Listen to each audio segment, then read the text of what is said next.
Hey visionaries, Chris right here with Royal Realty Group, brokered by eXp Realty. Buying and selling a home can be a stressful process, but we are here to help you throughout the way. Feel free to reach out to us on all social media platforms at Royal Realty Group TX. Now enjoy the show with Cuff and Mo. When I came out there, Hal was like, we ain't taking nobody new. Like this is not what it is. And my pops was like, yeah, you ain't gotta take nobody new, but you gonna want him on your team. Yeah. So he put me up there. So he got me in, and we did like a scrimmage. It was like a scrimmage day. I torched every motherfucking body. Yeah. So you can call him, but I torched everybody. He was like, you know what? Get him a jersey. He's in the game. Yeah. Where have you been, kid? I said, I ain't know nothing about none of this. Yeah. My dad was still of the old regime. If you good, they'll find you. Yeah.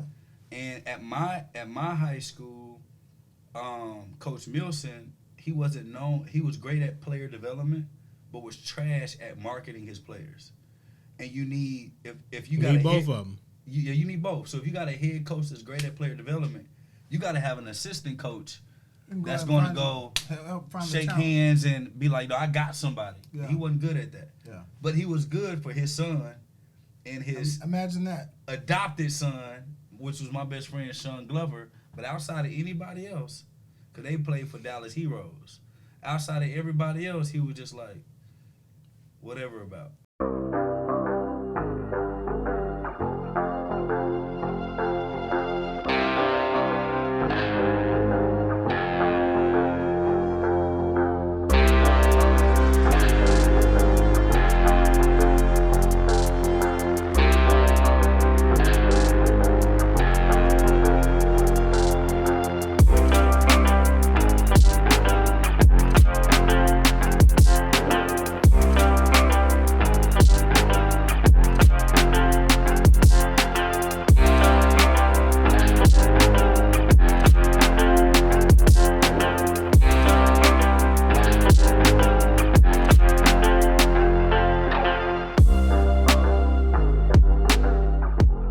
Welcome back to the Vision Lab podcast. I'm your host, Ryan Cuffey, alongside my co-host, Mr. Ryan Mosley. The Vision Lab is the official growth mindset podcast for all visionaries worldwide. Yo, we're showing mad love to the cigar community. At the end of the day, folks, it's all about learning. You know what I mean? And we're going to have the opportunity today. We're sitting down with an amazing, amazing guest, and we're going to learn a lot today. Yo, Mo, who do we have on the show? Cuff, today's guest is a native of Cedar Hill, Texas. Hey. Right? I gotta say Cedar Hill like that. Yeah. Oh, hey, I got no dog in the fight. I was letting y'all have it, man. It's all good. He is an author. He is an entrepreneur. He owns multiple businesses, and we are happy to have him on the show. Please welcome Dr. Tayler Jacobs to the Vision Lab podcast. What's happening? Good morning, good morning, good morning. How are you, sir? Bro, I'm the most blessed man in the world, so I can't complain. Amen to that. First of all, doctor. Yeah. Big ups to you on that, man. You know, we spent some time. We have some commonalities, right, in place coming up and down the I-20 corridor. I know you mentioned your dad a couple of times. Yeah. And we're going to touch on that for sure. But the doctor. Yeah. Let's talk about that. So I graduated with my undergrad from Wiley College. Okay. And after that, I went to school for education. Started teaching at Lancaster ISD. And then I was on a fast track to superintendent. So I was actually one of the only teachers ever to also have a nonprofit funded in the same year that they were an active teacher. Oh, wow. At Lancaster ISD. So because the superintendent, Mr. Roosevelt, came to Wiley College, and they pulled me out of basketball practice to come and speak to him, and I pitched them, and that's how we got in. From there, I went and wrote that curriculum, Private Banking Blueprint, the challenge, but the original one is the blue one under. Okay. Right there. Yeah, that's the Big Daddy. I wrote that curriculum where I teach families how to build their own private banking system. This book right here is I statistically and scientifically prove how consumer debt is the #1 cause of death in Black America. Wow. That curriculum has touched over 10,000 families in 22 Families, not countries. people. Families. Yeah. In 22 countries. That's 40,000 people. Yeah.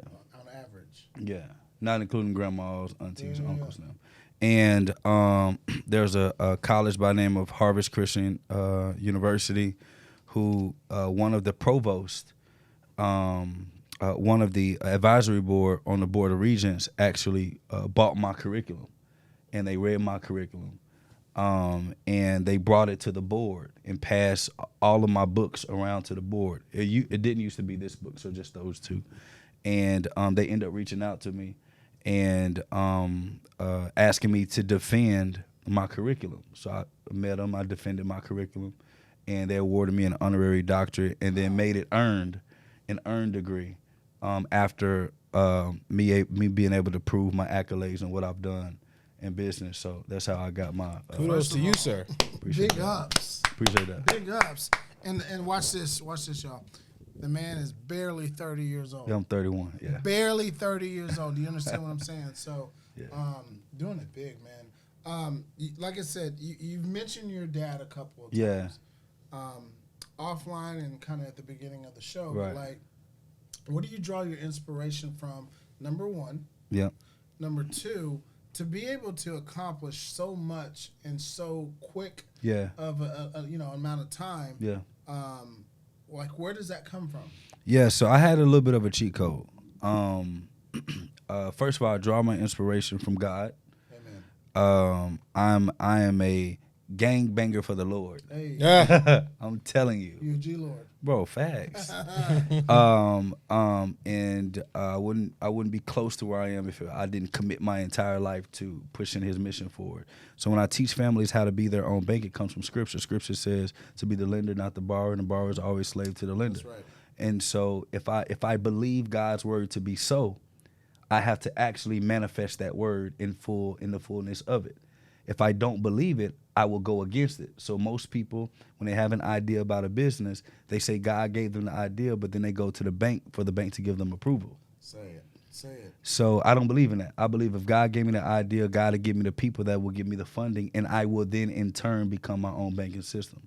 We'll talk about that later, but that's my source. But my father is the one who actually taught me lending. Now my father was, and he will admit this, my father was an amazing father, but a broken man. A lot of men are broken. Yeah. So I was raised by my father, and but he had a lot of broken tendencies where he splurged all of his money on stuff, not the family. But I learned lending from him. One day I opened up his book, and he had like weird faces all in this book with weird numbers beside him. Like he used to draw people's faces and write numbers. Sound like Daddy was a bookie. Yeah. He was a loan shark. Old school spreadsheet. He was a loan shark. Facts. I'm gonna meet up with Jay later on at 7:00. Yeah. So he was a loan shark for sure, but he lent money to people. Oh, he really was a loan shark. Yeah. Okay. He lent money to people. So he took his extra money that he made and the money that he saved and started lending. He worked at the Dallas Morning News. And he started lending his excess to people who needed just a little bit of gap between checks. And my daddy was from the streets. You know, he was about everything of that life. So they didn't want to not pay him because he was coming to knock on doors. I'd rather sue, but he was rather to shoot. Two S's, but different aspects. Oh, wow. So Daddy was about that yeah, life. he was about it. But my dad also had compassion. And one of the things that he taught me was he would never lend the same amount of money to the same person because his overall goal was just to be a gap and then to teach them how not to need him anymore.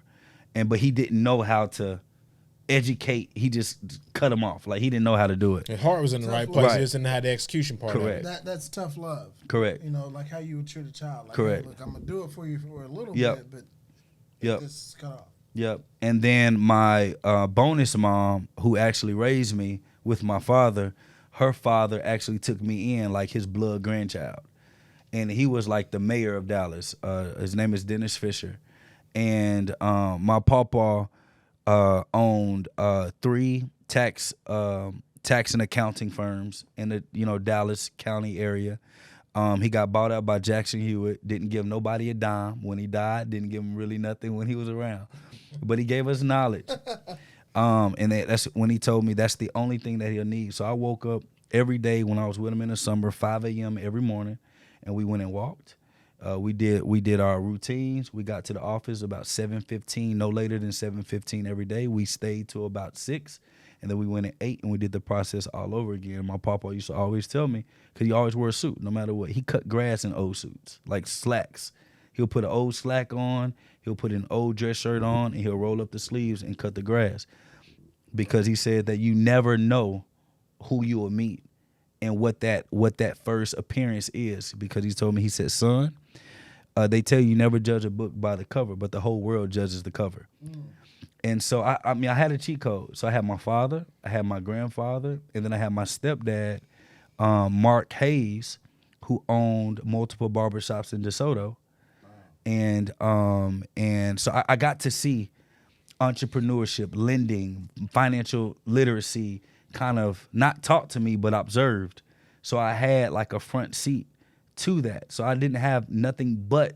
Yeah, you've been immersed in it since childhood. Yeah. It's your environment. Yeah. You're used to just functioning in that world. Yeah. So I can see where it comes from. Yeah. So I'm curious. First of all, shout out to the black men that were a part of your life. Yeah.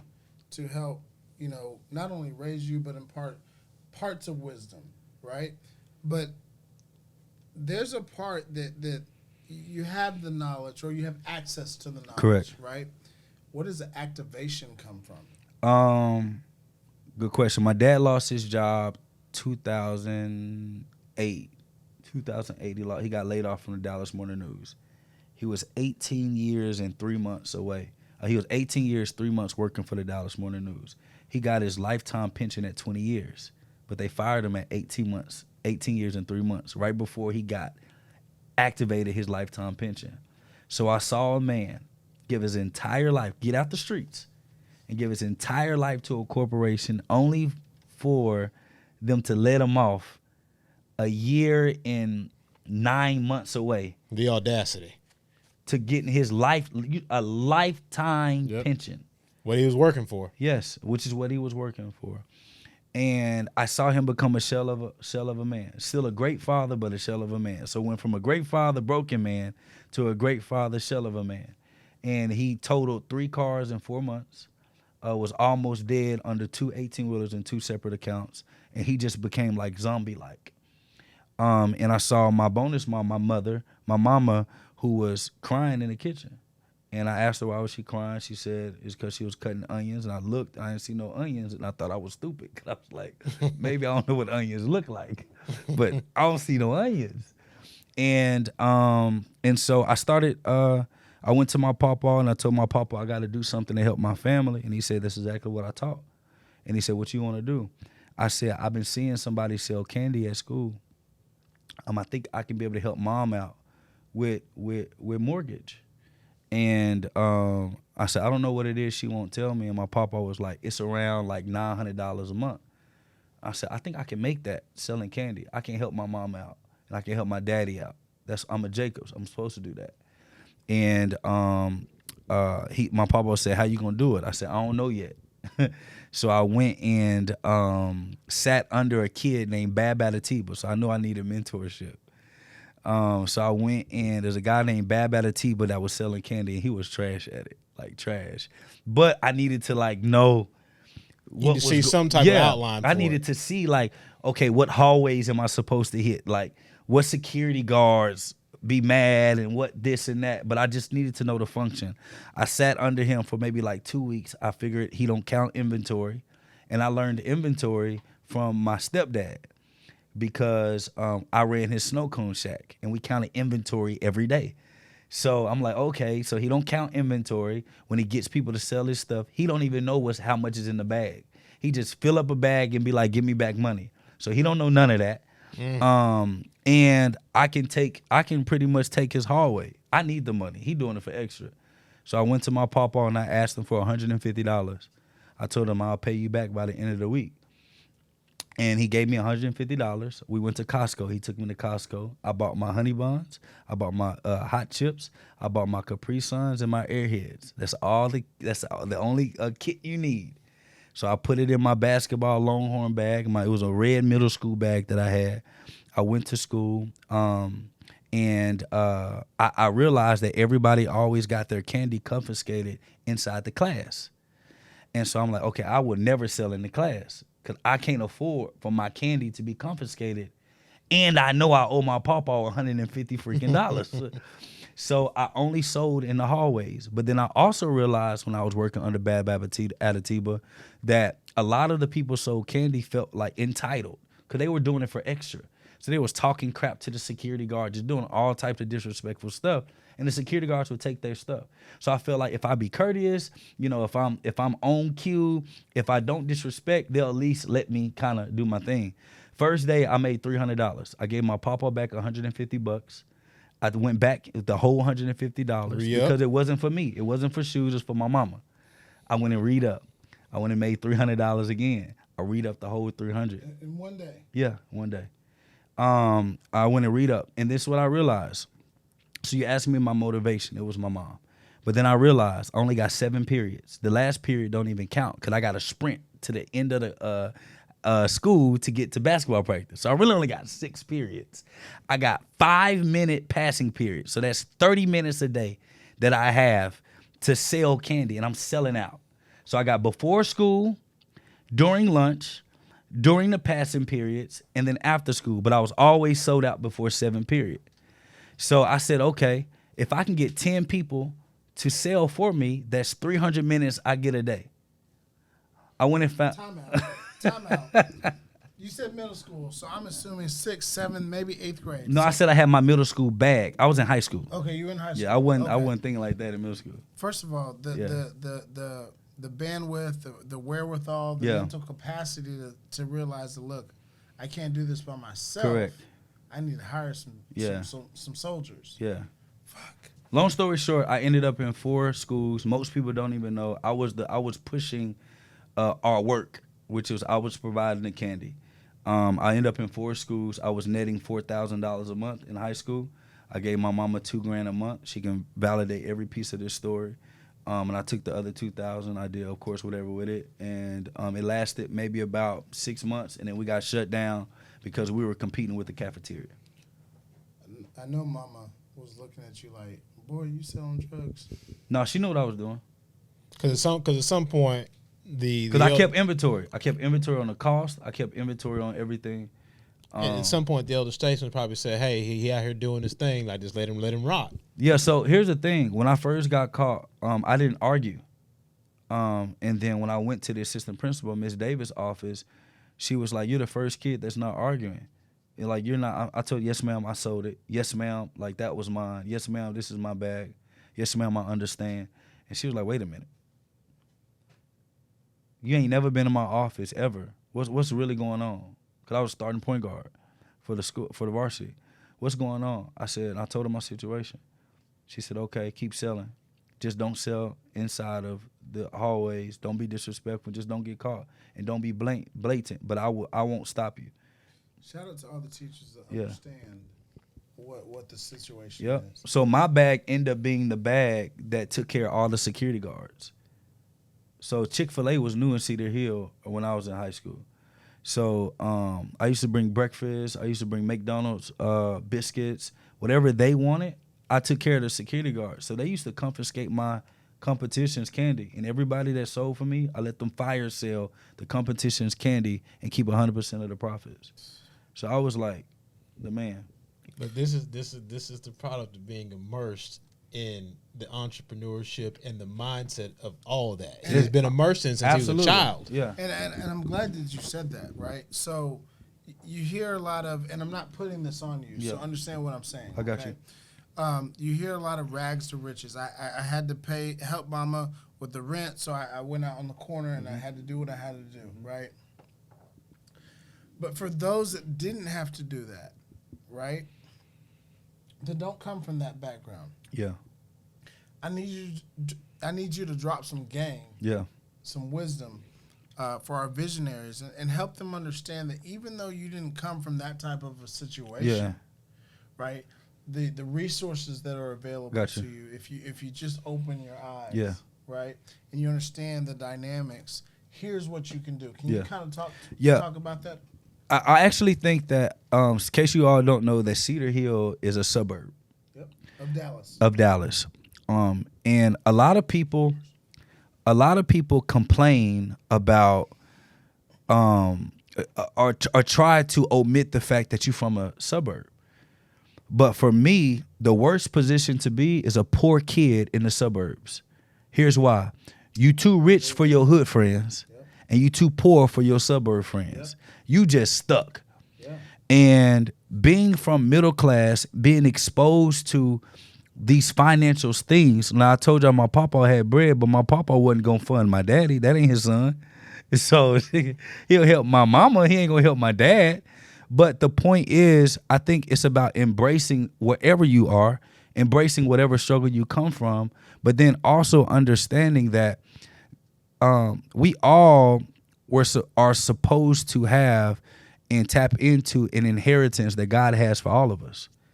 And there is absolutely enough for everybody to tap into their inheritance that God has for them, and it still doesn't tip the scale.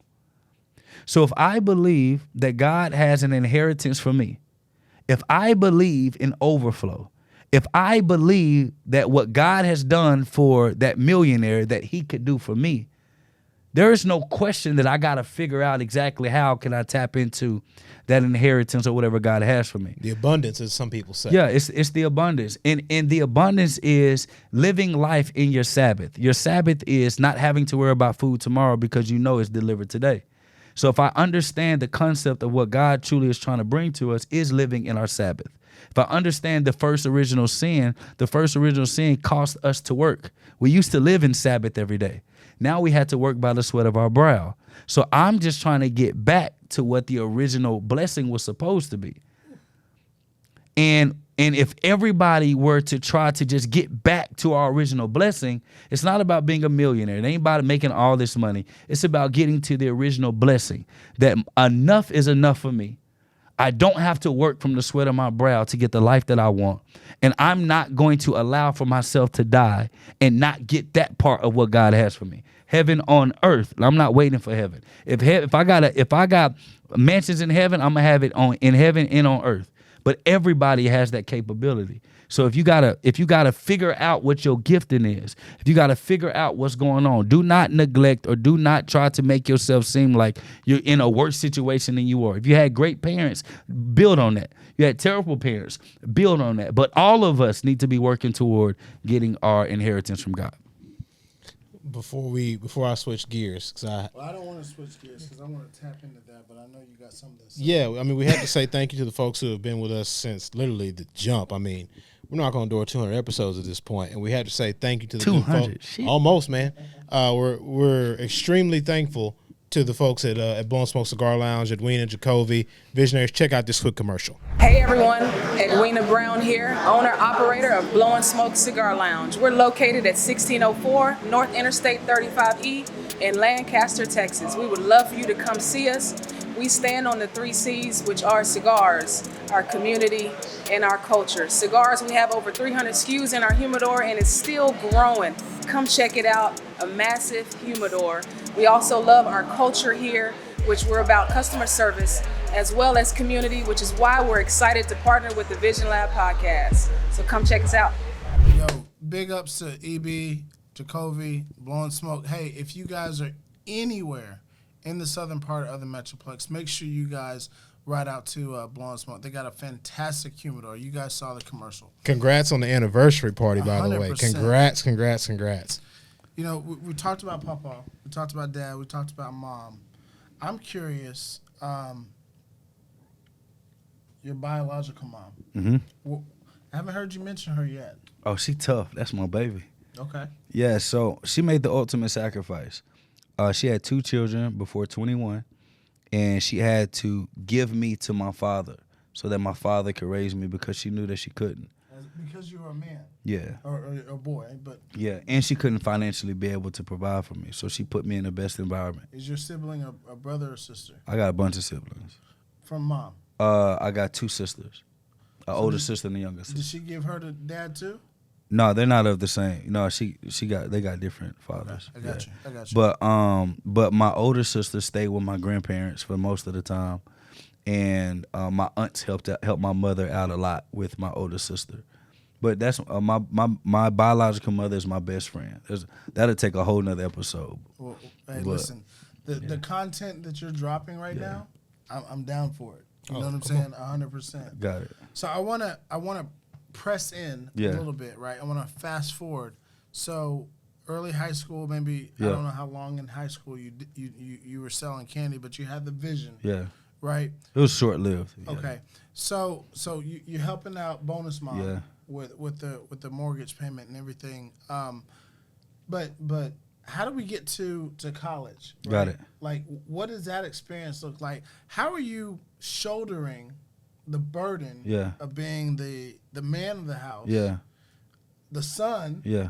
And helping mom or bonus mom with the mortgage. So, like, how do you do that and get ready to go into college? Right? I got and you. Live your life. I got you. So one thing I'll never do is disrespect my father. I was never the man of the house. I just aided my dad. My dad is and was still the man. He just was in a bad spot. I love my dad.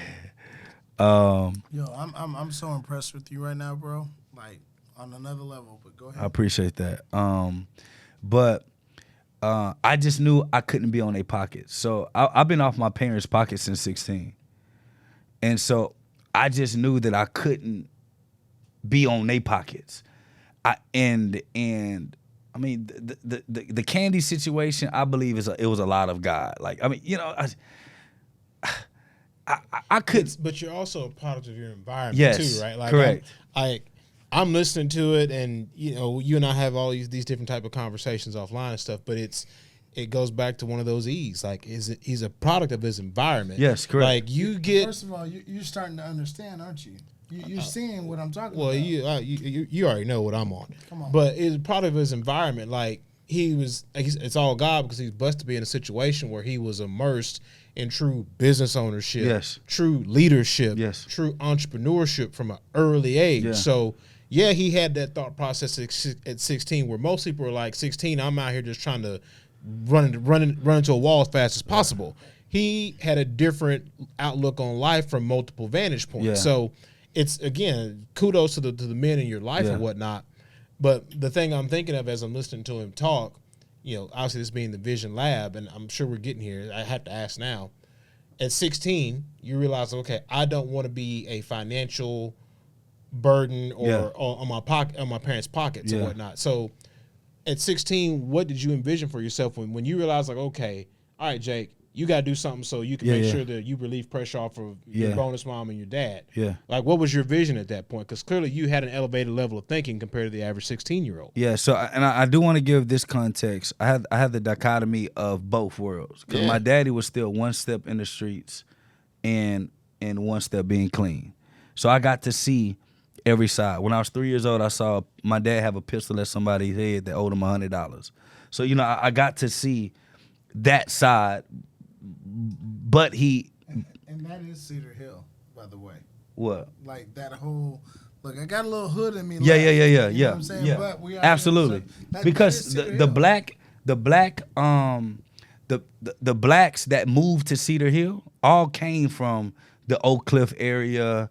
The people that moved to Duncanville came from that environment, and they were migrating away from that environment. And I was correct, because when I came to Cedar Hill, it was only 2 black kids in my class. So, you know, it was one of those like newest thing, and my dad and them got the smallest house in our entire neighborhood. But I'm so proud of him for that. You know, because he could have, my dad great. Okay, so to answer your question, 16 years old, the only thing I thought about was scholarship. I cannot be on my parents' dime. I can't. I was a hooper. You know, like I didn't know I was an entrepreneur yet. I just did what I felt like I needed to do to help my daddy. And to be clear, I never gave my mom the money directly. I always gave it to my daddy. Make it look like it's coming from him. I always gave it to my daddy. My mom, to this day, she know where it came from. But I've always given the money to my daddy. It's respect for the man in the house. Correct. So But so going at 16, I said I got to get a scholarship, which is why when I told you my senior year, I graduated at 17. My senior year, junior year, going into my senior year, that's when I did GTS Magic. Yeah. Shout out to Coach Hall. Shout out to the Magic. That's right. That we found it. That's right. So I found out. Yes, that's right. So because I was like, Dad, I got to figure it out. Like, I don't want to be in y'all's pocket. This whole waiting for Cedar Hill to figure me out, I ain't with it. Like, we got to such and such. And at the time, GTS Magic, you had to pay for your own stuff. But Coach Hal paid for everything for me. I was free of charge, which was great. And then from there, got the scholarship. And I figured if I can get my scholarship and I can figure out this school thing, because I still didn't know what the heck I wanted to do. If I can figure out this school thing and just make my parents proud, that's the only thing that I wanted. I want to pause right there because I think, and I don't want to speak for y'all, but we've all played college sports. Yeah. We're athletes, right? Did it feel like, and this is a quick, sidebar, but did it feel like once I got to college and I'm playing ball, like that was the goal? That was it? It was absolutely the goal. My matter of fact, I was clearly gifted at entrepreneurship. My dad was like, no, the only way you can make it is the league. So the only thing I thought about was the league. Like the way I can help my family is by taking basketball serious, busting people's ASS, and getting overseas or to the league. That's the only way I can help my family. And my pawpaw was opposite. Get your education, learn some skill sets, and get in business. Yeah. My dad was like, nah, you got to make it. So when I went to college, it was more, I got to make it. Are you asking me the question in regards to my thoughts of being in college? No, just in general. I mean, I think that, well, yeah. For me, in my mind, if I go back to the 17, because I was young. Yeah. I'm assuming your birthday's in the summertime? Yeah, June. Yep. I'm August. I remember thinking my junior year going into my senior year, I was good, all state, this, that, no, whatever. Yep. Right? But I was so tired, like, of holding everybody down. Oh, my gosh, bro. Listen, hand to God. Bruh. I haven't mentioned this on the podcast. We go up to New York. My dad's from New York. Okay. Upstate New York. And had an opportunity. We actually, I'm guessing, I don't know, but I'm guessing that my parents said, hey, look, we'll extend this an extra day. Okay. Went to Syracuse. Fell in love with the orange, what is it called? It's called orange. Orange. Carrier Dome. Carrier Dome. Okay, I got you. Donovan McNabb was a quarterback and basketball player. Wore number 5. I was number 5, right? So I'm all Orangeman. But he played quarterback and hooped? Yeah. Donovan McNabb? Yeah. Had no freaking idea. Yeah. So I'm there. Hey, shout out to my man Donovan. I got a story for you on that. But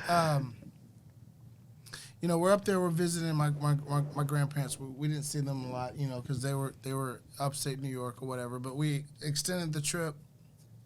We go to Syracuse, absolutely gorgeous campus.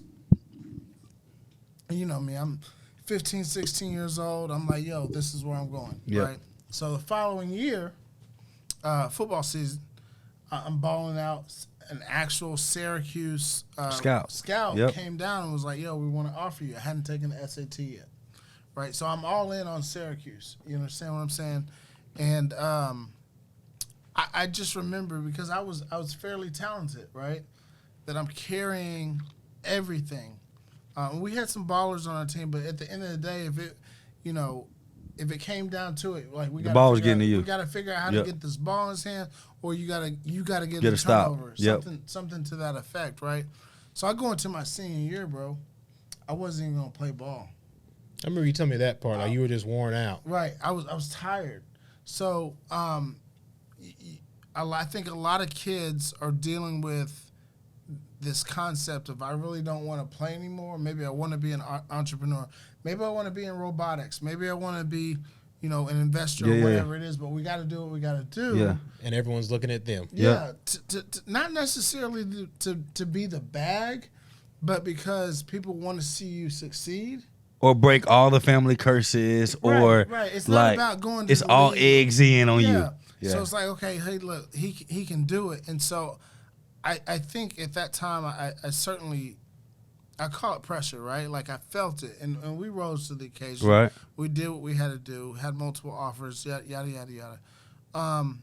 But I'm curious. Was that something that you felt? Bro. Yes. Matter of fact, I was so happy I tore my ACL my senior year. Oh wow, Bro. I would have been scared to death. No way. Oh, no way. Because then he could go back then, because that was his Bro. that was the door to go to where he really that wanted was to go. my way. So my senior year, my last year, I ended up at Wiley College, which is an NAIA D, whatever the heck they are. And the coach, when he met me, he said, "Cause I lost my scholarship at another college." Over a girl. Yes. Yep.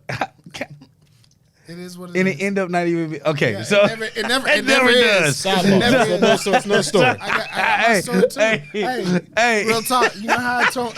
Hey, for real. You know how I tore my ACL trying to get back home to my shit. So Honest guy. so I end up at Wiley College. Coach looks at me dead in the eyes with my daddy right there and said, "Don't be trying none of that fancy stuff because you ain't no scouts coming here." My daddy looked at him the same way he looked at Coach Howell. He said, "You don't know my son. Scouts gonna be in the building." By the 12th game, I had 3 NBA scouts, 2 overseas scouts that was at the game. 5 scouts coming to a Wiley College game because I'm out here busting and taking names. Tore my ACL the day that the scouts were there. My dad comes down to me crying. Second time I ever seen my dad cry. "Son, you got to get up." I'm looking at him like, yo, what the hell is going on? What are you crying for? Like, like I know I tore my ACL, my knee hurt, stuff like that. So I'm like, I know something, because I felt a burning sensation. I felt a pop and a burning sensation. You just know something's wrong. Well, I tore mine in 2000, and I promise you, not that I have enemies, or at least that I don't know of, but I would not wish that that's a fact. pain on my worst enemy. That's a fact. Like, That's a fact. You just feel a burning, like hell in your knee. yeah. And it's just like coming all the way up. It's just ridiculous. So I'm on the thing. I'm like, all right, Dad, I'm going to get up. I don't know what's going on, but I'm going to get up. And I was in a shooting drought. So this game, I had 12 of our 15. I'm in my bag, okay? So I stand up, I'm like, okay, I think I'm all right. And then I try to do a move, and when your ACL, it keeps your knee from doing this. And when my knee did that, I said, whoa, no, Dad, this is it. I'm done. He said, "Son, I'm sitting right in front of a scout. In the moment that you got hurt, he scratched your name out. You got to get up." And in my mind, I was thinking like, no, I don't want to get up. Because I didn't want to hoop. Hooping was my daddy's dream. It's always been my daddy's dream. I'm a daddy's boy. I just want to make my superhero proud of me. I just want to show him that I wasn't a waste. Like when he was 21 and he had me, like I was worth it. Like I just wanted to show my dad, like, I care about this last name. Like, whatever, Dad, you need, I'm gonna figure it out. And at that moment, I was just like, nah. And then my dad convinced me to get my ACL surgery, because I wasn't gonna get the surgery. He convinced me to get my surgery. He found Keith Meister in Arlington. He's the top surgeon for Rangers. And then my dad, because of who we chose, Wiley College wasn't gonna pay for it all. My dad came out of pocket and figured out a way to pay for half of the surgery. And Keith was expensive. Got my surgery. 9 months later, it was a talent scout that was there, found me, and he said, "I know you tore your ACL. I want to give you a shot." It was White Cox and Lions Sports Agency. Went and worked out. 10 months post-op. Killed it. Killed it. Number 1 point guard there. Top 5, top 3 player there. Destroyed it. There was NBA bounce backs, D-League bounce back. It was D-League at the time. D-League bounce backs. I got offered to play in Lebanon, $10,000 a month. They wanted me to leave college immediately, and they was going to expedite my passport. I called my dad, what do you think? And my dad has always been telling me, education first, just education. And then when he said, what's the offer? I said, $10,000 a month. Take it. And I called my mom. Take it. I called my papa. He said, go how you feel. It's your life. So I called some players up there in Lebanon. They was like, man, it's good. They got us in, condos and lofts. It feels good, but the country's always at war. And when they at war, our check's late. And that was my one little slither that I Looking for a reason. And I called my dad. I'm like, man, they always at war, man. I can't do it. And then my dad was like, you gotta take it. I'm like, nah, I can't. I just saw how vulnerable I am with a knee. I was making $4,000 a month selling candy. I can figure this out. I can figure out $10,000 a month. It's only 6 months you play overseas. That's only $60,000 a year. I can figure that out. But my dad didn't talk to me for a year. I told him no, I'm not gonna go. I signed a contract with White Cox Sports Agency, White Cox and Lions Sports Agency. I was under contract for a year. And I told them if I feel the urge to play ball again, I'll come back and play. If not, don't worry about it. You ain't got to worry about competing me or offering me nothing. I'm done. And I found my out. I was done. When I graduated Wiley College, I worked out a deal teaching, and I got my nonprofit funded. I was at 6 figures when I graduated college as a teacher. So I was like, shit, I'm almost already there. Like, so that's kind of. So here's where I want to shift gears. Yeah. So you find your out because internally you knew you were done with basketball. You just you saw the little. I didn't love it, bro. You weren't completely I wasn't in committed love. to it. Correct. Like it wasn't. It didn't complete you. No, it completed my dad. It's a good way to put that.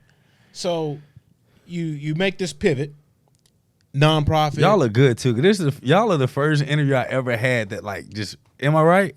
That just pulled like, bro. It's great. Y'all are great. So you make this pivot. You're nonprofit. You're an educator, so on and so forth. At what point I'm wondering, because I'm on a personal journey. Yeah. At one point I'm wondering, have you ever just sat down at this point in your life, when you're 22, 20 years old, whenever this is all happening, at that point, did you sit down and map out like, okay, look, Jake, basketball's done. Yeah. I got the nonprofit. Yeah. I'm teaching. Like, okay, here are the goals that I'm laying out. Like, here are the steps I'm going to take to get this done. Like, did you ever have one of those moments or phases or seasons, if you will? I didn't have like a plan. I was making $104,000 a year as a first year teacher. Well, I'm sorry. $104,000 as a teacher. You had a salary and nonprofit. No, but hold on, because I was a teacher for 4 years. Yeah. That ain't what they make unless you're an athletic director. Yeah. So here's the deal. You get what you negotiate. So when I first started teaching, all first year teachers got 52. Yep. That's Right? When I came in, I got offered 60. Okay. That wasn't including like athletics and all of that. You a coach? Yeah, I ended up being a coach. So I ended up getting like 64. Yep. 64.5. My nonprofit organization, I got funded $33,000 my first year as a nonprofit in Lancaster ISD. $33,000. The other money that I made was actually in consulting people on how to get funded. So it was like a little extra money, but I was making $104,000 out of college. I wasn't accepting the $52,000 because they was bringing me in as a first year teacher. But I had 3 years of actually like being inside of communities and teaching and educating and doing all this other stuff. And when I went to Lancaster, I didn't go to Lancaster empty-handed. I went to Lancaster with statistics. So when I came to the school, I already knew. That's why I applied at the middle school. I knew what they were struggling with, how they was running the teachers out, the number of students that were failing. I was a PE and an English major, so I could fill the PE position, be the coach that everyone loved, and still help with English. So I'm negotiating at the table, like, yo, like, I'm not him, I'm them. Here's the value. Yeah, And I presented that. Granger, which was the principal at the school at the time, he ended up being a superintendent a little later. But he told everybody I got 52, but my contract said 60. So that was amazing for me.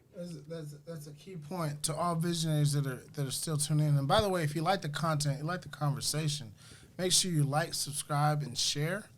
But know your value. Yeah. You knew your value. Yeah. Like, I know at 15, 16, 17 years old, I can make $4,000 a month, which is $48,000, and you mean to tell me I'm gonna get only worth 52? I'm only worth $4,000 Come more on, bro. dollars? Yeah, I'm not doing that one. Like, we got to figure this one out. Yeah. And so from there, to answer your point, I started thinking I wanted to be a superintendent. Like, I was on track. Like Dr. Granger, like all this. Roosevelt, who was the superintendent of Lancaster at the time, the superintendent of Marshall ISD,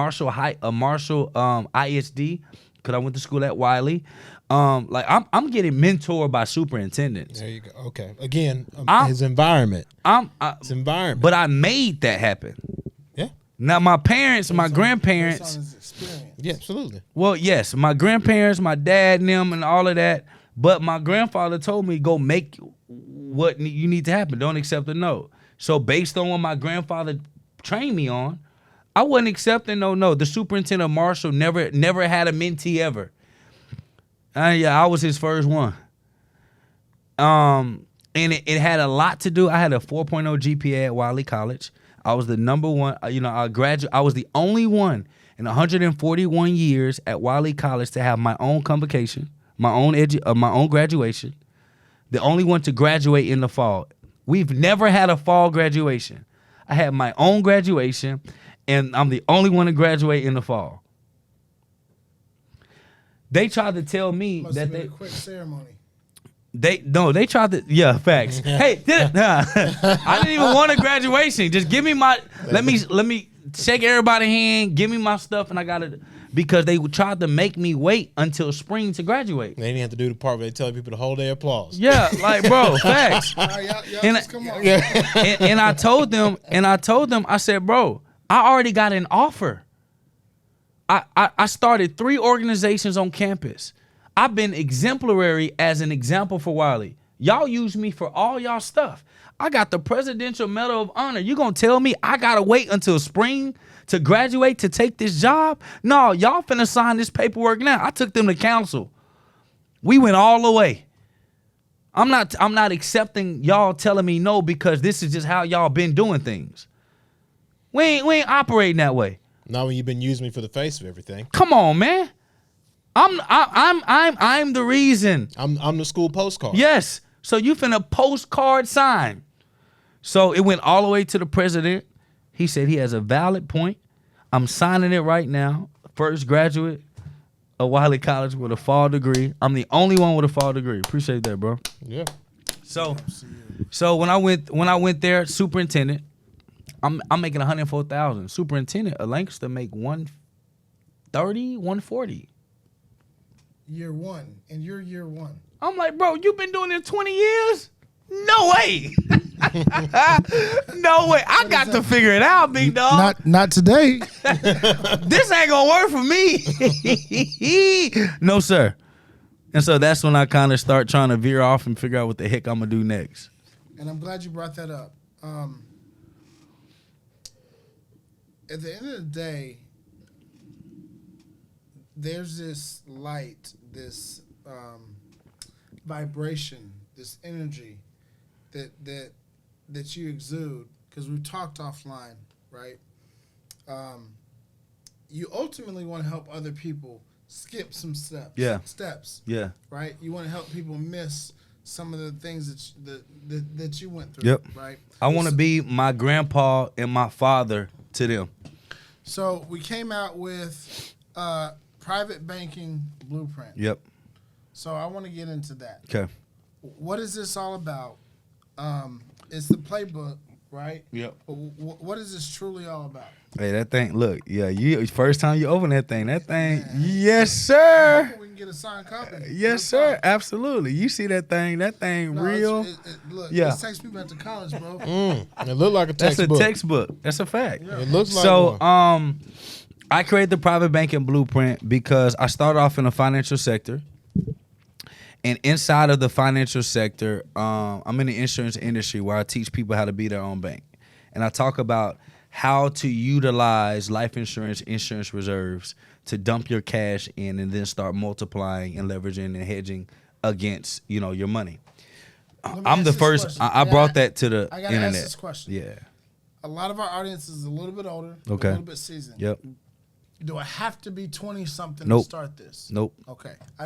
I need you to tell Correct. people. I like that. You No, know what you I'm do saying? not. Most of my audience is 40 and up. I don't have a young audience. I don't have young followers. And you can still get the bag. Absolutely. You can still provide for your Absolutely. family. You can still provide for your kids. Absolutely. You can still have This your is dream. this is a grown folk manual. This ain't for children. Okay, thank you. We focus on families. We don't focus on young, ambitious folk. Although young, ambitious folk can participate in this, but 90% of my context of all of my financial and business teaching all revolves around family building, family operations, marriage, husband and wife, divorce, but respects family construct. Like it's around all of that. But that concept came about because when I met my wife, I was a year and a half off of a divorce with my daughter, and I went a year and a half, no sex, sabbatical, none of that. Had nothing to do with religion. It has everything to do with competition, because I did not want my daughter's mother to ever be able to say that I was with any other woman. I got a daughter. Hey. Yeah, I'm competitive. Listen, I got two daughters. He has a daughter, but I can promise you could have still won. But I went a year and a half, and the other side was I was broke because I stopped teaching. I quit cold turkey, and when I started teaching at Humphrey Lee Elementary in Dallas by Dallas Carter, I had a principal by the name of Mrs. Davis.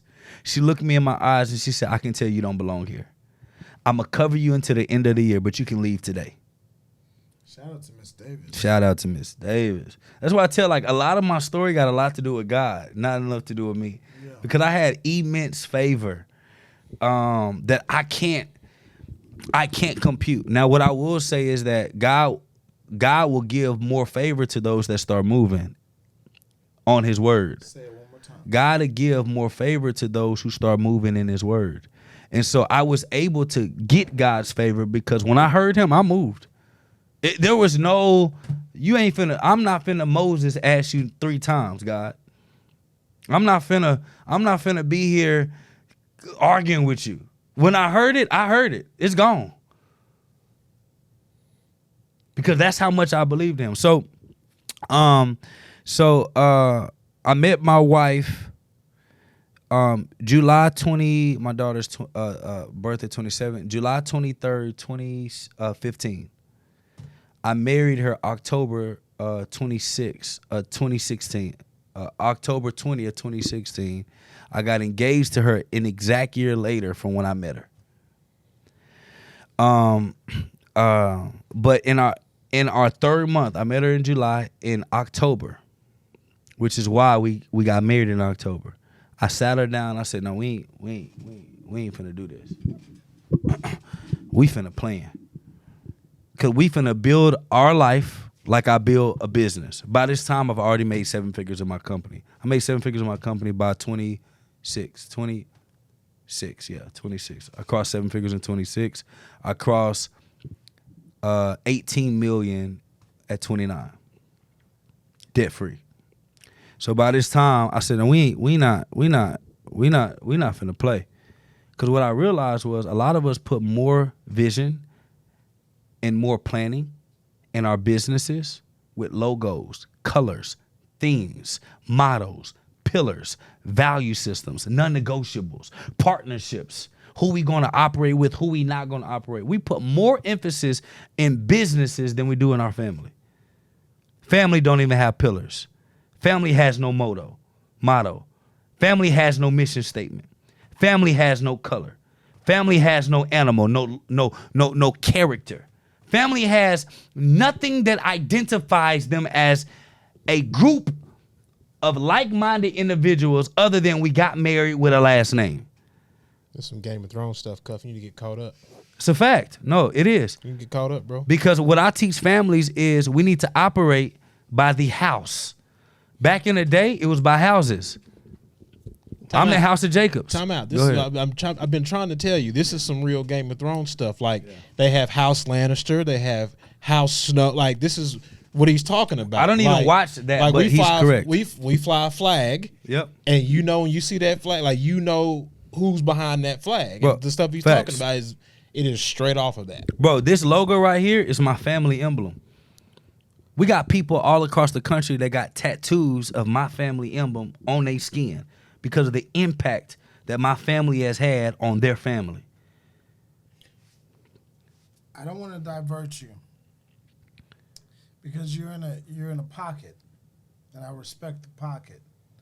But that's the Lion of Judah. Correct. Well, you better go. So no, listen. I'm not a big Game of Thrones guy. You're not a big TV guy. No, I'm not a big. I'm trying to tell you, there's a couple things you got to like ride with me. No, for sure. No, I don't have, a disrespect towards GOT. I get it. It's massive, right? And but right now my head's down. You know what I'm saying? I'm grinding. The things that we got working. Yes, man. And yes. that's gotta grow even more. So right now I'm just so head focused on other things. I don't have time unless it's my Dallas Mavericks. I will watch the Cowboys and Chicago PD.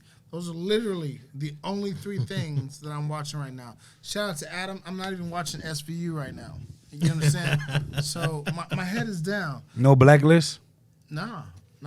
Just I'm in it, bro. Like, and I can ride with. I mean, literally the only show I'm focused on is just wrapped up like 2 weeks ago was House of Dragons. But if it's not the Cowboys, How is the House of Dragons? It's great. It's great. If you like Game of Thrones, you'll love House of Well, Dragons. here's the deal. I've only watched 4 episodes of Game of Thrones. It's season 3, and it was by accident at my sister's house 4 months ago. You really have to start from the beginning. I don't want to sidetrack the show, but you really have to start from the beginning, and then at some point you'll find a time to go House of Dragons, which is like House of Dragons essentially. Which is the girl that had the dragons. No. House of Dragons is basically the prequel to the events of Game of Thrones. So we'll get into it off. Okay. But it's great. So what Mo was bringing the analogy to, right, is that it's the flag. Yeah. The family. Yes. The family dynamic. Correct. Is vitally important to you. Absolutely. And in your construct. Correct. Right. And so as we talk about private banking, the private banking blueprint. Yeah. It was important for you to have a sit down conversation in October of 20XYZ. Yeah, with my wife. With your wife, which gave birth to Yes, beautiful because when we first sat down, I just got straight to it. What's your non-negotiables? What's your goal? What's the focus? Because a lot of people get married just off love and the concept of having a baby. And I got You're lucky. If you're lucky, that's true. No, that's true. No, that's true. But like a lot of people. Let's be 100. This is a lab. We Yeah. can do that. Like a lot of folks, our people, Get married off situationships. Yeah. I had a baby. Damn, let me make it right. or you know what? I've got this lust for you, Yep. not this love. I got it. for you. But I So digress. for me, I've already had a failed marriage. Like I had a daughter. Me too. She was 1 at the time. Just turned 1 July 27th. So Shout out to them Leos. yeah. Thirsty ass Leos. Man. She is a little thirsty. My daughter is thirsty already, okay? So no, but what I will say is she thirsty. She thirsty. She thirsty for attention. I already know it's gonna be bad out here in these streets. So but I was in a place to where I was so committed to the mission of God that there was nobody or nothing that was going to derail me if there wasn't going to be a benefit. So I sat down with my wife. We talked. She had a job. She was making 6 figures a year. And I told her, in order for this to work, all the money that you make is going to support the family. All the money that I make is going to build our future. Are you committed to that? We did the blueprint. The first part of the blueprint is how to build a family, because I built my family structure off of what we created. We created our colors, our pillars, our flag. Like, we literally built our family like a company. I said, I did this before. The lust thing. I'm lusting for you. You know, I broke in 1.5 year thing with you. Like, I'm real prime and ready right now. We just felt it. You know, so just keeping a buck. Like, you know, we had sex a couple of times, and I just said, wait a minute, like, I know where this goes for me. You're just gonna be another statistic. Yes. So what we doing? So we talked, we planned it. We came up with our entire game plan. Every single thing that we wrote down as our goal that we wanted to accomplish as a family, we hit it. Real quick, I want to pause. No matter where you are, you've been married 20 years. Yeah. Can you rewrite? Yeah. The trajectory. Yeah. Of your marriage and your goals and the functionality and the purpose.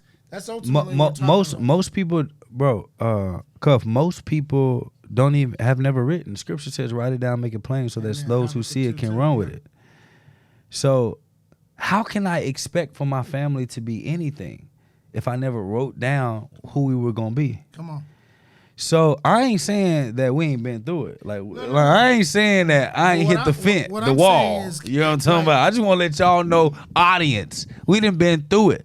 But what kept us to it was the blueprint that we committed to. But what I want people to understand is, I don't care if you've been married 2 weeks, 2 months, 2 years, or 20 years. You're correct. 22 years, whatever. If you didn't do this beforehand, right? Mm-hmm. You can still do it now. Correct, because most relationships, think about it, most relationships fight when both people are not committed to the mission, or there is no mission. Bro, God gave us full power and dominion over this earth. You know what dominion means? It means to conquer. So if I have nothing for me and my wife to conquer together, we're going to be trying to conquer each other. Wow. Come on. Who better? Who did this? Who's more tired? Man come home and be like, I'm tired today. Wife be like, but I'm tired too. I did this. I'm like, yo, I wasn't competing with you, baby. Like, I'm just saying I'm tired. I'm not saying you, I'm not disqualifying you. But how your energy is today, now I'm disqualifying the fact that I'm more tired. Now we beefing about who's tired or not. Versus me and my wife have an argument. The only conversation I have is this according to our mission and our plan that we committed to? No. 20 years from now, when we look at this moment, is this a laughing moment, or is this a relationship altering moment? Laughing moment. Cool. I'm going to give you the rest of the day to get over what you got going. When you come back, we'll talk about your feelings and emotions so I can hear it, what you got to say. Because I want to be able to feel what you feel, but right now I cannot feel that. And we ain't got nothing to talk about. Because right now I'm off the game. So she get mad, she leaves, she come back. Baby, this is exactly what I meant. Oh, I see it now. This is what I would change. What are you going to change? Both me and my wife see our own counselors every week. So, bro, if I got a mentor for my business, why wouldn't I have a mentor for my... Come on. You know what I'm saying? Because I know in business, me and my business partners gonna beef. You know how many times me and my business partners and I built this company like a family. We beef all the time, but what keep us secure is the mission. And anytime we get too bad, I bring a counselor in. And the counselor gives us third-party advice that alters all of us to bring us back together. So in building the private banking blueprint, the first start is the family. Because if I'm teaching families how to be their own bank, a bank is nothing but a well-run business controlled by a real organized family. We not dealing with institutions. Bro, we dealing with families. The Chase family. JP Morgan family. Bank of America was started by an Italian man that America wouldn't give him any financing. So he called back home to Italy. All of his family got together and then funded him, and that's what started Bank of America. Wells Fargo is a family. Bank of America actually started by two people, James Hamilton and Burr. The people that shot at each other. Burr, I think Burr died. Aaron Burr. It was a water company that they actually started. Then they took this. Most banks that we know today didn't start off as a bank. It was a business that took its surplus capital and then lent it out to other businesses in their industry first. That's why you have certain banks that only lend to specific industries, because of the specialty of the start of the founders and the history that company has, aka a bank with a specific industry, so they know it in and out. So when you come to them from a different industry, they're not willing to lend to you because they don't know that industry. So you're a higher risk to them than knowing agriculture, than knowing machinery, than knowing car business.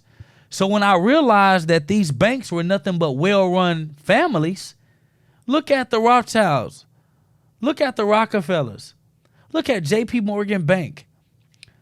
So when you start looking at these families, you start saying, wait a minute, we're not controlled by industries, we controlled by families. So if I can get my family on the right page. Now, family doesn't mean relatives. I can't choose my relatives, but I can choose my family. And you know the interesting thing about all that, and I understand it's 2022, but who's the head? Who's at the head of that family? So this is how it works. When y'all know this company as BizCo. But I'm the founder of this family. And everyone that helps run this company is a part of one family, the House of Jacobs.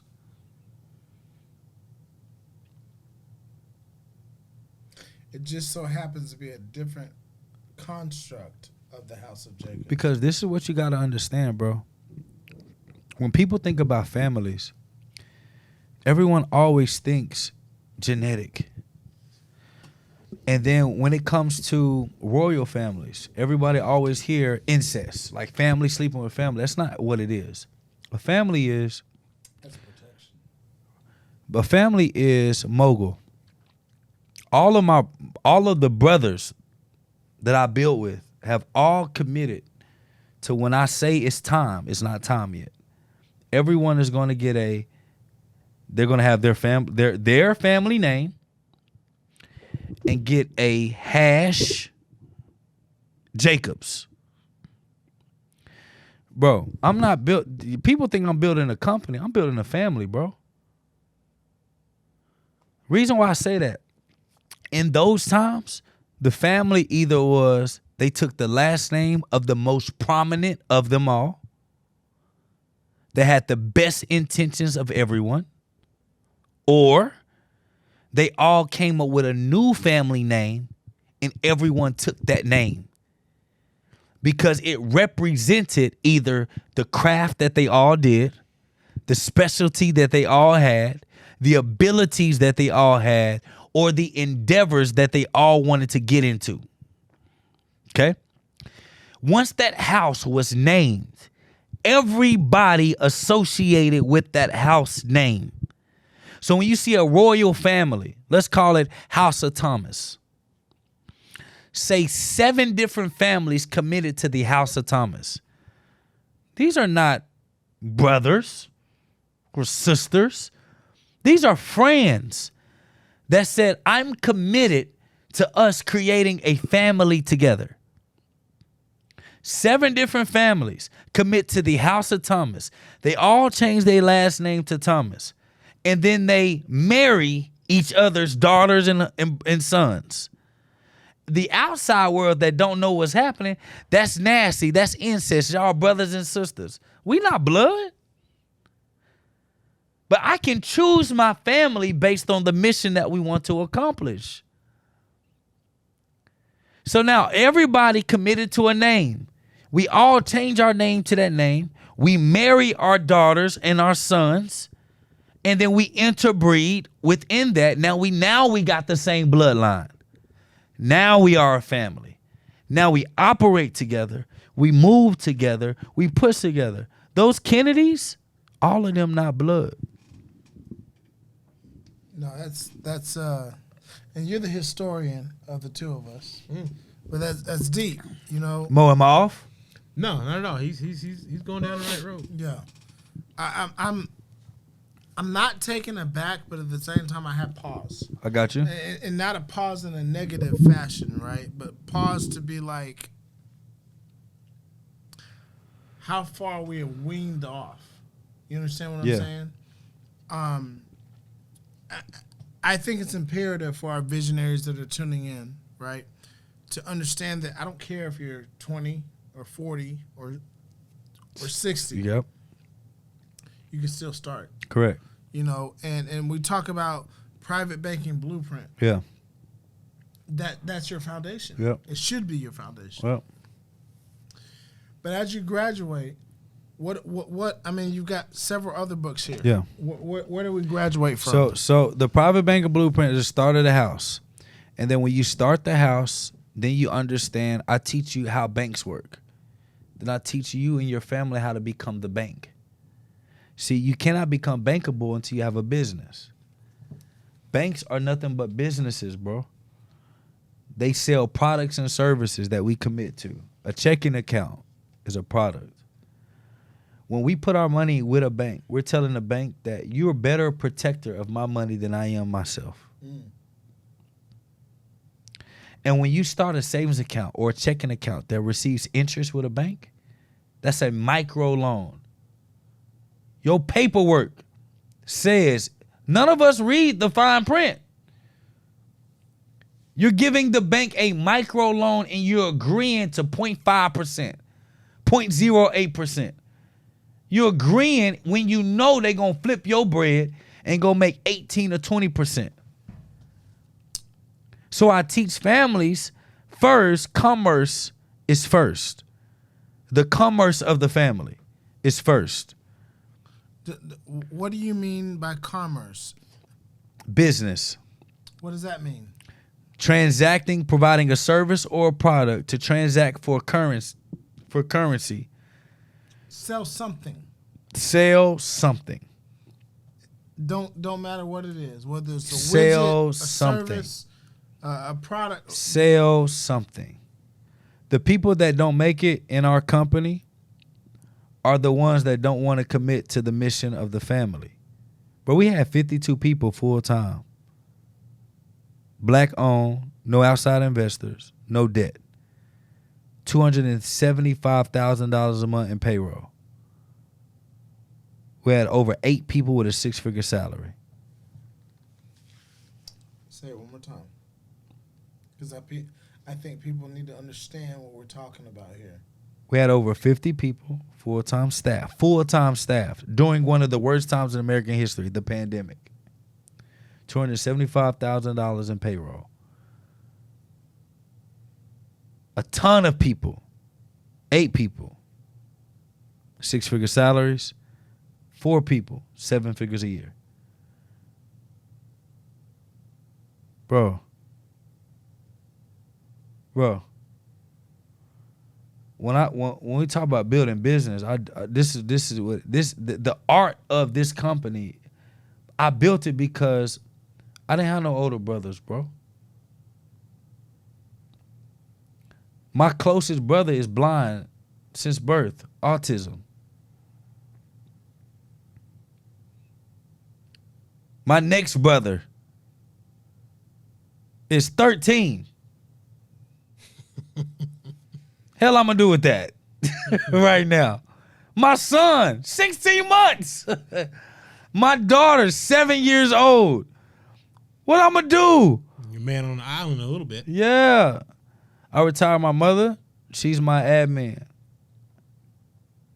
I retired my sister, my big sister. But right now, we don't have a position for her right now. So I told her she needs to go get another job. Because right now, I need people that got specific skill sets that can help build this house.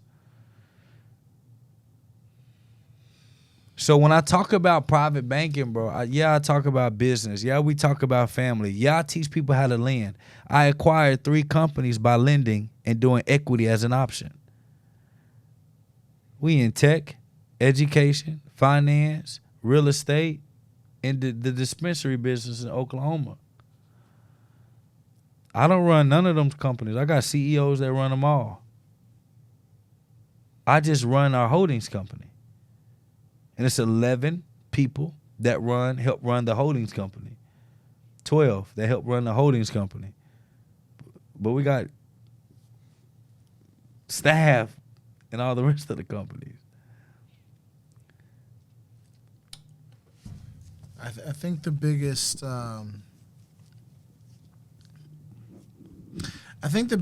thing that I want people to understand, and I want Jake to talk about it, and I've said it like vehemently a couple of times in the last 10, 15 minutes. Talk about, I don't care where you are in your life. Mm-hmm. It can still be done.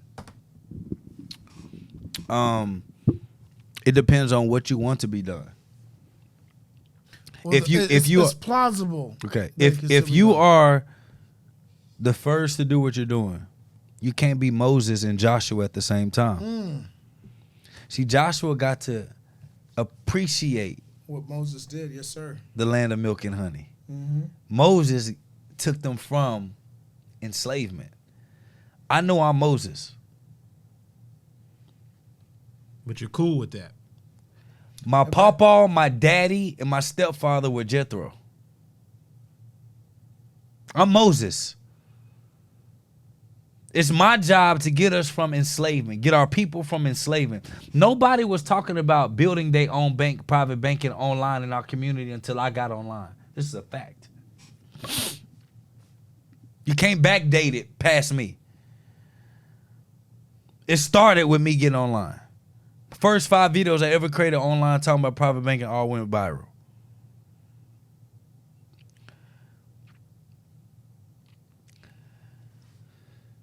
When it comes to me understanding my position, I'm so gang about God, I'm okay with being Moses. Moses didn't have a bad life. He had an amazing life. Moses didn't have a bad life, so yeah, for sure. You can do a lot worse than Moses. You can do a whole lot worse than Moses. Do a lot worse than Moses. But my children and my brother's children, that's my brother. That's not no adopted brother. That's not my staff. He committed to the family. That's my brother. The other 5 men that's in this, they're my brothers. Their children are my nephews. I'm Moses. They're my brothers to help us. But our children are Joshua. I believe that when God looks at us as a people, he looks at us as a person. Tribe of Judah, I believe he looks at us as a person. He looks at us as a group of people, as a person. How we move forward is how we move forward. I believe that. I believe that God is so vast, he ain't got time to be trying to go through the thesaurus on who's who of who. The lost tribes are the lost tribes, and we see you as a people. I believe he rewards those that's individuals inside that people that are committed to pushing the people forward. I do. But when it comes to, at the end of the day, I'm Moses. It's my job And it's my brother's job, we all are Moses, to push our legacy forward. It's my job to be the grandfather, the father to every one of our people that follow us that didn't have my father and grandfather for them. I'm their grandfather and I'm their father. And you are. I'm their uncle. I'm their big brother. No matter the age. Bro, I got some of my best students in their 50s and 60s. They show up more than the 20-year-olds. They get more value than the 20-year-olds.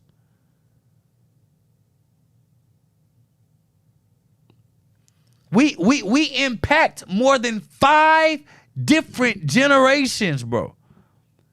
From great all the way to the newborn. To the newborn. Because at the end of the day,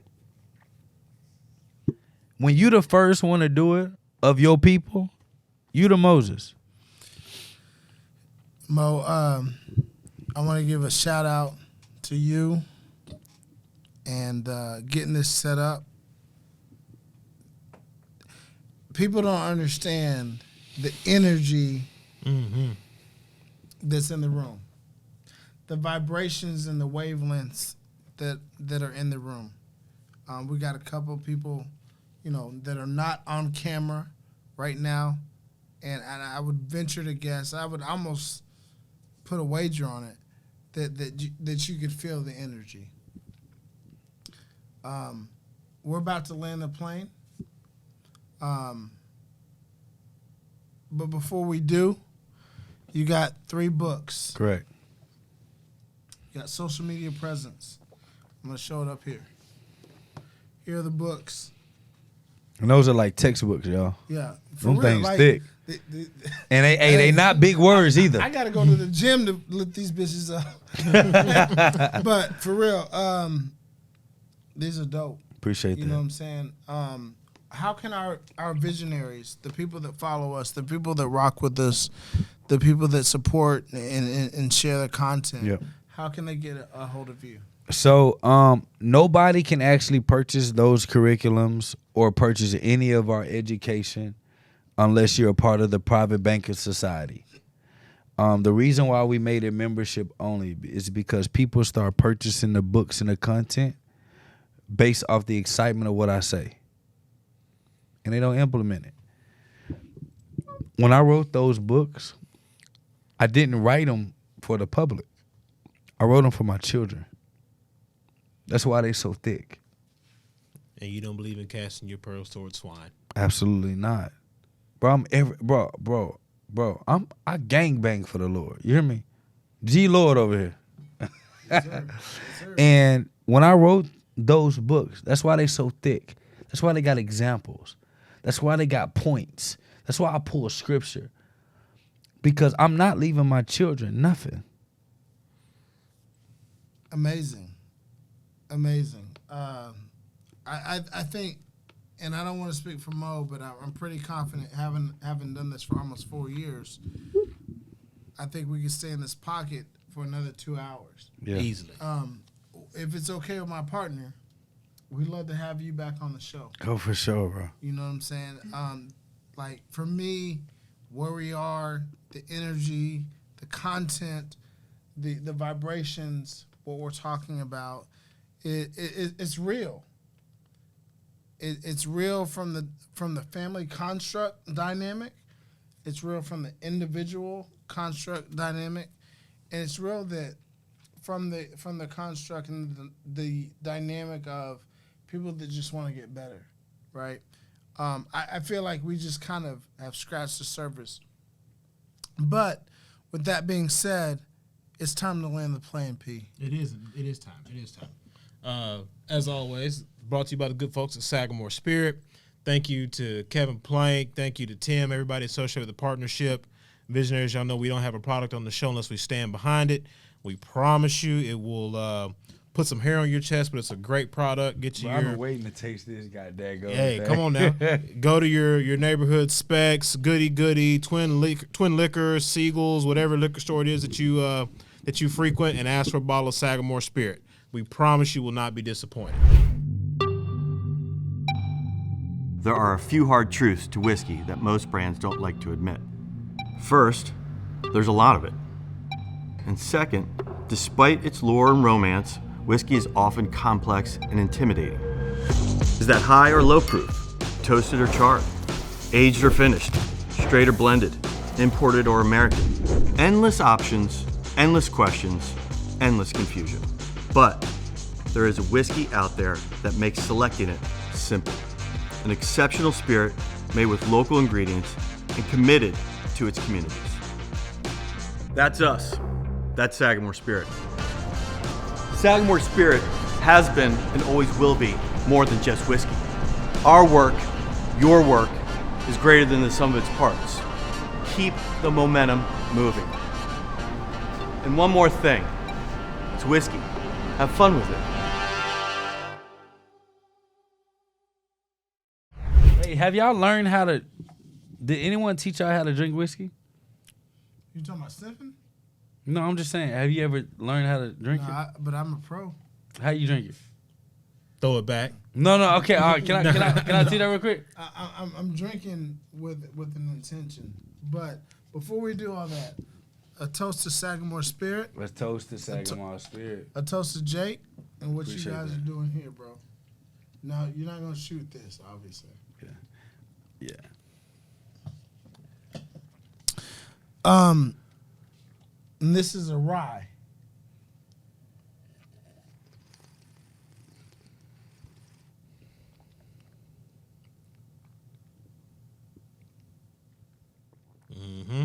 Oh, that shit good. All right, so I ain't gonna lie to you. That shit good. hey, you know, we don't really we don't fuck with or get behind bullshit. Got it.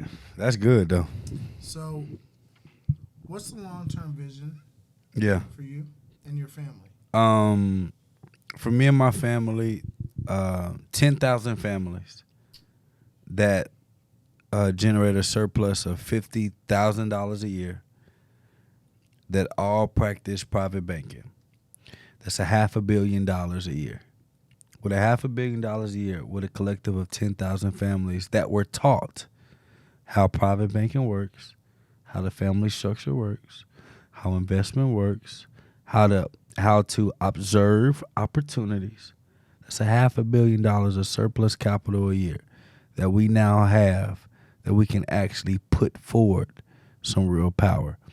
I believe in lobbying, not voting, personally. I believe in economics.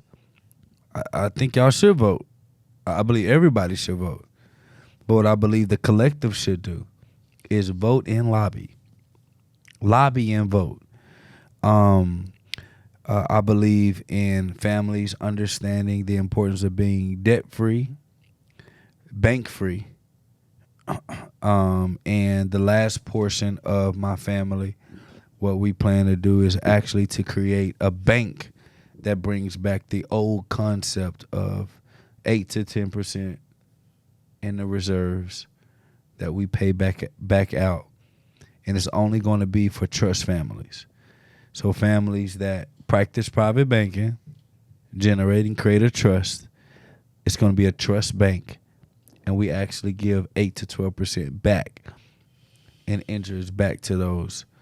And it will be an international bank. So that's my last hoorah. Because I am Mr. Be the Bank. I believe in the banking concept. I believe in strong families. But most importantly, I believe that in order for us to actually get to the space that we need to be, families need to understand the importance of families. It's actually only in the Western Hemisphere where individualism is praised. That's good. That's good. So as we close it out, we ask a question to everybody on the show. Mm-hmm. There's you, Mm-hmm. and there's an imaginary round table, if you will. There's 5 other seats. Mm-hmm. You get to have whoever you want in those 5 seats. The only stipulation is that you can't have God at your table because that's too easy. Who wouldn't want to talk to him? Who am I talking to, or who? No, am who do you want your 5 table? people, dead or alive. Okay. Outside of God, you can have Okay. anybody at your table. That I can build with. It's your table. Did you sit 5 down seats. having a meal, having a drink, having a cigar, whatever? That's a good question. But not God. That's too easy. Or What about? Jesus. Okay. No religious deity. Okay. Or the Holy Spirit. First person I would have is Mogul. Second person that I would have is Ignacio. Third person I would have is Terrence. Sean. They're the same person. Fourth person I would have is my wife. Fifth person I would have is Sister Victoria X. Those are my 5 executives of my company. I wouldn't sit with nobody else.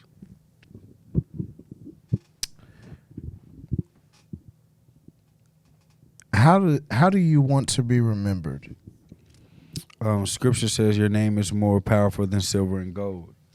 So what I want to be remembered, that Dr. Jake poured into so many families. He fixed broken homes, broken hearts, and broken spirits. He brought the power of God back into the lives of a broken people. And with that name, my children who house the name of Jacobs, my nephews and my nieces that house the name of Jacobs, that name carries more weight than any dollar amount or opportunity or social media following of the day can ever bring. I want to be remembered of that. In case you didn't know, we do have a magical time machine. Okay. Oh, wow. What advice would Dr. Jake be giving himself from 5 years ago? So if you look back 5 years ago, you're 26. What advice is a 31-year-old version of yourself telling your 26-year-old self? What advice is he giving you today? Master the two words that will absolutely protect your life. Contingency of. Never commit to anybody. Contingency of. Never say yes to anybody. Contingency of. Never commit to anybody. Contingency of. The contingency of gives you the gap of protection just in case you find out that people are not who they say they are, what they say they are, or have what they say that they have. I will do for you in contingency of that I do not find out that you're a liar. I will do for you in contingency of that I do not find out that you are lying to me about who you are. And I would do for you in contingency of that I do not find out any facts about you that do not deem to be true. A lot of us, especially if you're successful, are judged based on the word that we give. And everybody else can change who they are. But if I say that I give my word, I'm connected to my word. What I would tell my younger self, always add, I would do for you in contingency of I don't find out any other data that would change my perspective. That will save him from multi-million dollars of commitments or mistakes, because the contingency of allows for you to have the wiggle room to protect your name, to protect your brand, and to protect your money. We've been doing this for years. I'm going to go out on the limb, and you feel free, 50-50, right? Partner. You can correct me if I'm wrong. That may be the best answer I've ever heard. It's pretty damn good.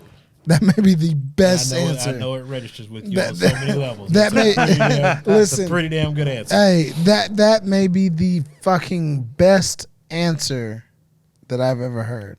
And this isn't to like blow smoke up your Yes, like sir. I don't give a shit. I got you. Like the vibe, the energy is there, Yeah. and that's great. But like that may be the best answer that I've ever heard. Why do you say that? There's so much wisdom in it. There's wisdom there, but you're ready for it, Yeah. and not ready from the sense of like I knew you were going to ask this question, but the fact that you put thought into it, the fact that you went back to 26, and you need to understand that hey, Jay, regardless of what happens, you need to have a contingency of, you know what I mean. A lot of people give great answers. Like we've had 100 whatever many shows, and it's been fantastic. But when somebody can come on here and say and speak their truth unapologetically, unencumbered, off the cuff, it shows the homework that you've done in your lab. Yeah. Right? We all, and we talk about this to, you know, on the podcast and to all of our visionaries. Like every one of us have, we all have our own labs, it's whether or not we choose That's a fact. to get in them, right? That's a fact. You spent time in your lab to develop 3 different workbooks, to develop 2 different curriculums or whatever, right? The work has been done. So we put the work in. Now, and to be fair, Mo, that is kind of an easier question. Even though it was deep, it had a lot of depth to it. Okay. And it's probably Mowgli, what'd you get me into? Hey, listen, I'm gonna be honest with you. That's probably my number one answer that I've heard. You may have a different feeling or whatever, and that's cool. But for the most part, it's an easy question. My question now to you, Dr. Jake, what advice would the older version of yourself be giving you today? So you're now 36, 37-ish. He's looking back at you in today's time, 2022, almost 2023. You know, it's November 15th. Yeah. We got 6 to 8 weeks left in the year. What advice is he giving you today? Is my older version giving the younger version of me? No, he's looking at you today. Like your 36-year-old self just walked in from It's the looking. future. It's looking at me today. Today. He just walked in from In the November What is 2022. he gonna tell you? That was good. Yeah. This makes it a little bit more challenging. He's gonna tell me that every loss that I took was an investment to the future of who I am. I lost $3.5 million in 45 days last year. It fucks with me. I got PTSD. As you should. It's understandable. But my 35-year-old self is going to look at me worth $275 million and going to say, if it wasn't for that loss, we wouldn't be where we are today. You were too gullible. You were too friendly. You thought people loved you the way that you love people. And you gave too many chances. What that loss showed you was that this world, it ain't as soft as you thought it was. It's not as loving as you thought it was. It's not as caring as you thought it was. And your toughness, your strength, your commitment, and your devotion to God, of carrying the mission through despite your losses, failures, and mistakes, is where we are today. So what I would tell my younger self at 35. No. This is your 36-year-old My self. 36-year-old self to my 31. To you. I'm now. young. I'm young. Yeah, for sure. My younger self, right? Yeah. I would tell them that it all works out. Relax. You gonna freak out. Accept the freak out. Accept the anxiety attacks. But no, rest assured that there is no way that you're so committed to God that he just gonna let you take a L now. That's what my 35-year-old self would tell me.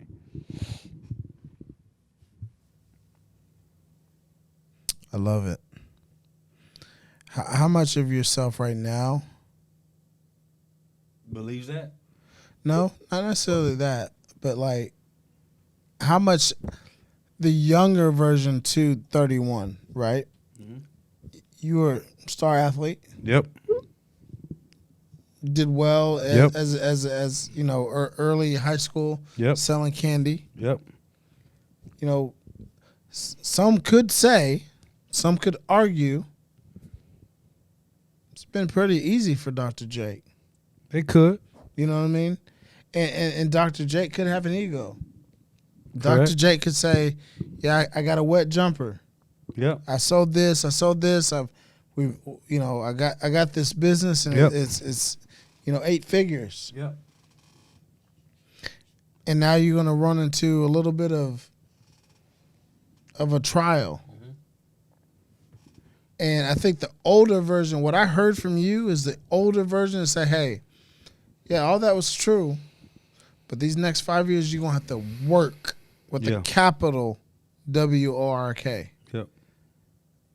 What do you say?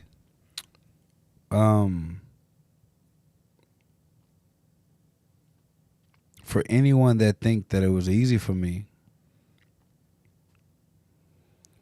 when I built this company, I had $100 to my name, no car, I was homeless, and I built this company on 7 napkins that I wrote out.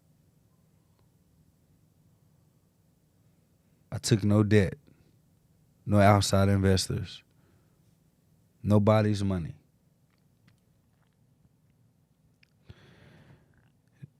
So what the older version of me to my younger version would say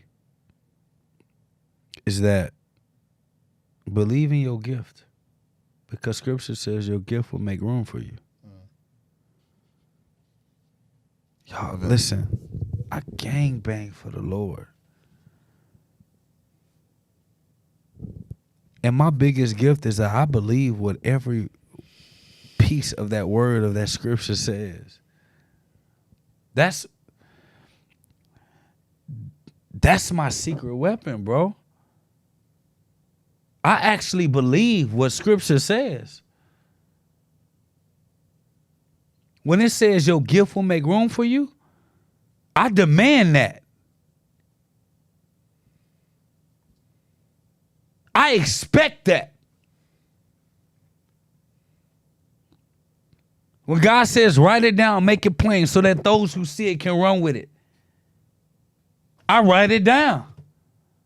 I am one of those people. I need to see it. So I'm going to write it down. I'm going to take it from the spiritual. I'm going to bring it to the physical. And I'm going to challenge God to say, is your word false or not? Because I'm going to run with what you gave me. It's on you to decide if I'm a liar or not. Bro, I'm every bit of so much of a gangbanger for the Lord. I call the Lord out. And the reason that I will is because, Mo, I'm not perfect. I do fall short. I do watch porn.